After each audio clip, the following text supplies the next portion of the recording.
کہتے ہیں کہ بہت سالوں پہلے ایک بادشاہ کی حکومت تھی، لیکن اس کا کوئی وارث نہیں تھا۔ اس کی 7 بیٹیاں تھیں اور کوئی بھی بیٹا نہیں تھا۔ وہ جب خوش ہو جاتا تو اپنی بیٹیوں کو بلاتا اور ایک لائن میں کھڑا کر کے کہتا کہ بتاؤ تم کس کا کھاتی ہو اور کس کا پہنتی ہو۔ ہر دفعہ بادشاہ کی چھوٹی بیٹی جواب میں کہتی کہ میں اللہ کا کھاتی ہوں اور اسی کا پہنتی ہوں، جس پر بادشاہ کو غصہ آتا۔ دوستو، ایک دن بادشاہ نے یہی سوال کیا کہ تم کس کا کھاتی ہو اور کس کا پہنتی ہو۔ اس دن بھی اس کی بیٹی نے یہی جواب دیا۔ اس دن بادشاہ آگ بگولا ہو گیا اور کہنے لگا، کم وقت تو نے میری ناشکری کی ہے، تجھے اس کی سزا ضرور ملے گی۔ شہزادی نے کہا کہ بحضور جو آپ کا حکم۔ بادشاہ نے سپاہیوں کو حکم دیا کہ جاؤ اسے جنگل میں چھوڑ آؤ، میں بھی دیکھوں کہ یہ میرے بغیر کیسے اللہ کا دیا کھاتی ہے اور اپنے نصیب کا پہنتی ہے۔ شہزادی سے تمام زیورات واپس لے لیے گئے اور خستہ حال کپڑوں میں بغیر کسی ساز و سامان کے بادشاہ کے حکم کے مطابق جنگل میں تنہا چھوڑ دیا گیا۔ لیکن شہزادی بہت پرسکون اور مطمئن تھی اور اللہ پر توقع رکھتی تھی کہ جو اس نے رزق و عیش و عشرت میرے نصیب میں لکھی ہے وہ مجھے ضرور ملے گی۔ سب سپاہی شہزادی کو چھوڑ کر واپس چلے گئے۔ شہزادی جنگل کو دیکھنے لگی، چاروں طرف درخت ہی درخت تھے اور دوپہر سے شام ہونے والی تھی کہ شہزادی نے سوچا کیوں نہ کچھ لکڑیاں جمع کر لوں تاکہ رات کو آگ جلاؤں، پھر کوئی جنگلی جانور پاس نہیں آئے گا اور رات بھی گزر جائے گی۔ شہزادی جنگل میں لکڑیاں ڈھونڈنے لگی۔ اس کی نظر ایک جھونپڑی پر پڑی جہاں باہر ایک بکری بندھی ہوئی تھی اور اندر سے کھانسنے کی آواز آ رہی تھی۔ پہلے تو شہزادی بہت حیران ہوئی کہ اتنی ویران جگہ پر جھونپڑی۔ جب وہ جھونپڑی کے اندر داخل ہوئی تو کیا دیکھتی ہے کہ ایک بوڑھا ضعیف ایک چارپائی پر لیٹا ہوا ہے اور کھانستے کھانستے پانی پانی پکار کر کہہ رہا ہے۔ شہزادی ادھر ادھر دیکھتی ہے تو کونے میں ایک پانی کا گھڑا پڑا ہوتا ہے۔ وہ گلاس میں پانی بھر کر بوڑھے ضعیف کو پلاتی ہے اور جھونپڑی کی صاف صفائی کرتی ہے۔ اتنے میں بوڑھا ضعیف شہزادی سے پوچھتا ہے کہ بیٹی تم کون ہو اور اتنے بڑے جنگل میں تم اکیلی کیا کر رہی ہو؟ تب شہزادی اسے بتاتی ہے کہ وہ یہاں تک کیسے پہنچی۔ بوڑھا ضعیف اسے جھونپڑی میں ہی رکنے کا بولتا ہے اور کہتا ہے کہ میں شہر میں کام کرتا ہوں، صبح شہر چلا جاؤں گا اور 8 دن کے بعد آؤں گا۔ تم یہی رہو اور جھونپڑی میں کھانے کا سامان ہے اور ندی بھی پاس ہے، تم وہاں سے پانی بھر لینا۔ صبح کو بوڑھا ضعیف شہر چلا جاتا ہے اور شہزادی یہاں اکیلی جھونپڑی میں صفائی کر کے بکری کا دودھ نکالتی ہے۔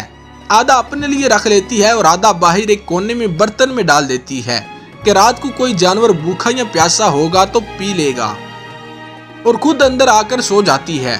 صبح سویرے جب وہ اٹھتی ہے تو دیکھتی ہے کہ دودھ کا برتن خالی ہے اور پاس ایک لال پڑا ہوا ہے جو دیکھنے میں بہت ہی نایاب اور قیمتی معلوم ہوتا ہے، اور پاس ہی سانپ کے نشان بھی نظر آتے ہیں۔ تب شہزادی کو یاد آتا ہے کہ بچپن میں نے سنا تھا کہ جب کوئی نایاب سانپ بہت خوش ہوتا ہے تو ایک ایسا لال اگلتا ہے جس کی قیمت ہیرے جواہرات سے بھی مہنگی ہوتی ہے۔ شہزادی بہت حیران ہوتی ہے اور دل میں سوچتی ہے کہ شاید سانپ بھوکا تھا، اس لیے وہ دودھ پی کر خوشی میں لال چھوڑ گیا۔ پھر وہ لال اٹھا کر اپنے پاس رکھ لیتی ہے اور پھر اگلی رات شہزادی برتن میں دودھ رکھ دیتی ہے اور اگلی صبح جب دیکھتی ہے تو ایک اور لال پڑا ملتا ہے۔ ایسے ہی 7 دن گزر جاتے ہیں۔ شہزادی کے پاس 7 لال جمع ہو جاتے ہیں اور اس دن بوڑھا ضعیف بھی آ جاتا ہے۔ تب شہزادی اسے لال دکھاتی ہے اور سارا واقعہ بتاتی ہے اور بوڑھے ضعیف کو 3 لال دیتی ہے اور کہتی ہے کہ شہر جا کر یہ لال بیچ دو اور آتے وقت اپنے ساتھ محل بنانے والے مزدور لے کر آنا۔ باقی 4 لال شہزادی اپنے گلے میں مالا کے طور پر پہن لیتی ہے اور کچھ ہی مہینوں میں جنگل میں ایک عالی شان محل تیار ہو جاتا ہے جس میں بوڑھا ضعیف اور شہزادی رہنے لگتے ہیں۔ ایسا خوبصورت محل جس میں ہر آرائش، نوکر چاکر، دنیا کی تمام نعمتیں موجود ہوتی ہیں۔ شہزادی جنگل میں لکڑیوں کی فیکٹری لگا لیتی ہے جس میں غریب کام کرتے ہیں اور ان کی روٹی بھی چلتی رہتی ہے۔ دیکھتے ہی دیکھتے جنگل شہر نما بن جاتا ہے اور دور دور تک دھوم مچ جاتی ہے کہ شہزادی بہت رحم دل ہے۔ یہ خبر ایسے ہی بادشاہ تک پہنچتی ہے تو بادشاہ کے دل میں اشتیاق ہوتا ہے کہ دیکھوں تو صحیح کون سی ملک کی شہزادی ہے جس کی اتنی تعریف کی جاتی ہے۔ بادشاہ سپاہیوں کے ہاتھ پیغام بھیجتا ہے شہزادی سے ملنے کا۔ یہاں شہزادی کے سپاہی جب شہزادی کو بتاتے ہیں تو شہزادی یہ حکم دیتی ہے کہ بادشاہ سلامت، ایک شرط پر ہم آپ سے مل سکتے ہیں۔ کہ وہ اپنی تمام بیٹیوں کو اپنے ساتھ لے کر آئے۔ سپاہی جا کر بادشاہ کو پیغام دیتے ہیں۔ ایک دن بادشاہ اپنی تمام بیٹیوں کے ساتھ شہزادی کے محل میں جاتا ہے۔ شہزادی ان سب سے چہرے پر نقاب کر کے ملتی ہے اور ان کے لیے 7 رنگ کے کھانے پیش کرتی ہے اور ہر کھانے کے ساتھ اسی رنگ کا جوڑا زیورات پہن کر آتی ہے۔ محل کی شان و شوکت، خوبصورتی اور شہزادی کا انداز بادشاہ اور باقی تمام شہزادیوں کو بہت حیران اور متاثر کر دیتا ہے۔ آخر میں بادشاہ شہزادی سے کہہ دیتا ہے کہ تم میری بیٹی کی جگہ پر ہو اور میں بھی تمہارے کہنے پر اپنی تمام بیٹیوں کے ساتھ آیا ہوں، پھر ہم سے یہ پردہ کس لیے؟ بہت اصرار پر شہزادی کہتی ہے کہ ٹھیک ہے، میں تیار ہو کر آتی ہوں۔ سب شہزادیاں آپس میں سرگوشی کرنے لگتی ہیں کہ اتنی تو تیار، اتنے مہنگے زیورات پہنے ہیں، اب اور کتنا تیار ہو کر آئے گی۔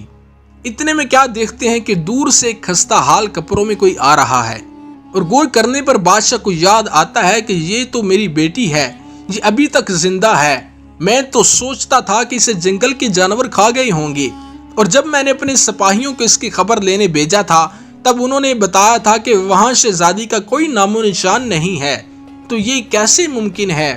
بادشاہ خوشی سے جھوم اٹھتا ہے اور کہتا ہے کہ شہزادی کو بلاؤ، میں تمہیں شہزادی سے آزاد کروا کر لے جاؤں گا، چاہے وہ تمہاری قیمت میں میری ساری بادشاہت مانگ لے۔ یہ سنتے ہی شہزادی بولتی ہے، نہیں ابا حضور، میں ہی وہ شہزادی ہوں، اور میں کہتی تھی کہ میں اللہ کا دیا کھاتی ہوں اور اپنے نصیب کا پہنتی ہوں، بس اسی اللہ نے مجھے کہاں سے کہاں پہنچا دیا کہ آج میں آپ سے بھی زیادہ امیر ہوں۔ پھر شہزادی اپنا تمام حال بیان کرتی ہے کہ وہ اس مقام تک کیسے آئی اور اپنے گلے کی مالا دکھاتی ہے جس میں ابھی بھی 4 لال موجود ہوتے ہیں۔ یہ بات سنتے ہی باقی تمام شہزادیاں دل میں رشک کرنے لگتی ہیں اور سوچتی ہیں کہ اے کاش ہم نے بھی تب یہی کہا ہوتا کہ اللہ کا دیا کھاتی ہیں اور اپنے نصیب کا پہنتی ہیں۔ دوستو، اس کہانی سے معلوم ہوا کہ جو اللہ تعالیٰ پر توقع رکھتے ہیں، اللہ تعالیٰ اسے کسی بھی حالت میں اکیلا نہیں چھوڑتے۔ ویڈیو اچھی لگی تو لائک کریں اور زیادہ سے زیادہ شیئر کریں۔ مزید ایسی ویڈیوز دیکھنے کے لیے چینل کو سبسکرائب کریں۔ شکریہ۔